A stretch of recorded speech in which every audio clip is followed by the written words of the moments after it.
जी पहले उधर थी, मैं फिर इधर। ये यहाँ से क्लोजर। मुझसे पहली सी मोहब्बत फैज साहब की मशहूर। जी, ये मेरी अपनी धुन है। जब मैंने पढ़ा, मैंने अर्ज किया ना, मुझे शेर व शायरी से बचपन से शौक था। तो जब मैंने पढ़ा तो इसकी धुन हमने खुद बनाई। फिर ये मैं जब चंद लोगों ने मुझसे आके कहा कि ये मोहम्मद अली जिन्ना साहब के उसमें हम चैरिटी शो कर रहे हैं और मैं 6 लाख की टिकटें बेच दी। उस वक्त 6 लाख बहुत ज़्यादा होता था, ये 55 की 56 की बात है। तो मैंने कहा अच्छा मैं गाऊंगी। वहाँ जब हम स्टेज पे गए तो मैंने लिस्ट दे दी कि 6, 7, 10 गाने जो मैंने गाने वो ये ले लूँ। उनकी रिहर्सल भी कर ली। एंड टाइम पे पता चला जी ये आप नज़्म नहीं गाएंगी।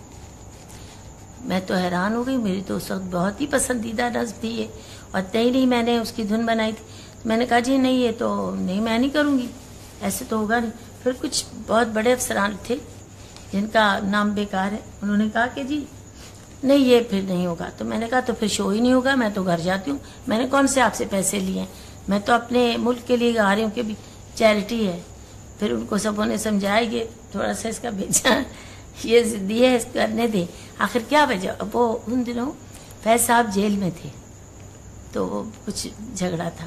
मैं गाई, फिर इतनी मकबूल हुई उसी दिन ये नज़्म। बहुत फर्स्ट टाइम लोगों ने सुनी, पूरी पब्लिक उठ के खड़ी हो गई, इतनी अच्छी लगी सबको। तो मैं चली गई गा के। फिर उसके बाद 2-3 दिन बाद मुझे रात को 2 बजे के करीब या 1 बजे फैज साहब मेरे घर आए, और मैं तो करीब सोने ही वाली थी।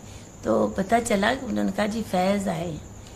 मैंने कहा भी कौन है फैज़, पता नहीं कौन है। उन्होंने कहा जी फैज़, अहमद फैज़। ओहो, मैं तो ना दुपट्टा सर पे ना पाँव में जूती, भागी बाहर। जाके मैंने बाहर देखा तो एक शख्स को पहली दफ़ा देखना तो जरूरत तो नहीं होती कि मैं उसको गले लगा लूँ, इतना मुझे उनका कलाम। वैसे ज़हनी तौर पे उनके कलाम के तो हम आशिक़ थे, हमने शक्ल तो देखी नहीं थी। तो वही कहती हूँ ना कि एक आर्टिस्ट के जहन में एक महल होता है खूबसूरत, जिसमें कोई शहजादा होता है। और इसी तरह अगर मर्द को देखो तो वो भी कोई सिंगर है तो वो सोचता है, इसमें कोई नियत का सवाल नहीं पैदा होता कि बुरी है, अमूमन अच्छी होती है। तो उन्होंने मुझे देखा तो दरवाज़ा खुला हुआ था ना, तो फैज साहब ने मुझे गले लगा लिया, मैंने भी उन्हें गले लगाया। तो मैंने उन्हें कहा ये घर आइए। कहते भाई मैं आपसे सिर्फ शुक्रिया अदा करने आया हूँ कि आप इतनी ऊंची हस्ती हैं जिन्होंने इतना मुकाबला करने की तुम्हें यानी हिम्मत है कि आपने सबका मुकाबला ही करना था ना गवर्नमेंट का, कि नहीं जी मैं तो नहीं गाऊंगी, कुछ हो जाए मैं यही गाऊंगी। तो आपकी हिम्मत की दाद देता हूँ, शुक्रिया करने। उस दिन से फिर हम लोग बहुत करीब हुए, उनकी फैमिली में आना जाना, हर पार्टी में जाना। मगर फिर भी हम इतना न मिल सके, जैसे बाद में मैं इतनी मसरूफ़ हो गई अपनी ज़िंदगी में। और उसके बाद मेरी शादी हुई एजाज दुरानी साहब से, उसमें से बच्चे हुए और गाने भी काम भी बहुत ज़्यादा बढ़ गया, इंडस्ट्री में भी बहुत ज़्यादा तूफ़ान में रोज़ के 3-3 गाने। तो कुछ अब ये जब चले गए दुनिया से तो हमें बड़ा दुख है। हम अक्सर मैं उनका कलाम पढ़ के रो पड़ती हूँ कि कितनी बदनसीबी है कि हम कर सकते थे, मिल सकते थे।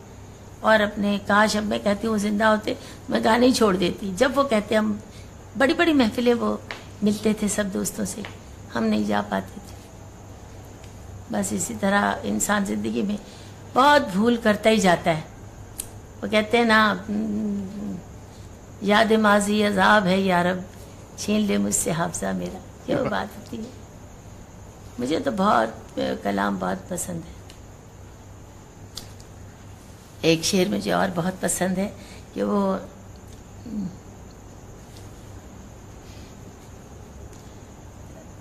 वो परिंदा जिसे परवाज से फुर्सत ही न थी। ये कुछ बेवफा लोगों की कुछ बेवफाई पे लोगों की याद आया कि वो परिंदा जिसे परवाज से फुर्सत ही न थी, अब जो तन्हा है तो दीवार पे आ बैठा है, अब जाता ही नहीं दीवार पे आके बैठा है। मुझे, मैंने कहा ना मुझे बहुत पसंद है। और एक और मुझे शेर बहुत पसंद है, बहुत। वो कहते हैं तुम्हारे नाम से دنیا مجھے پہچان لیتی ہے. واہ. تمہارے نام سے دنیا مجھے پہچان لیتی ہے. میں وہ کھوئی ہوئی ایک چیز ہوں جس کا پتہ تم. میں وہ کھوئی ہوئی ایک چیز ہوں جس کا پتہ تم.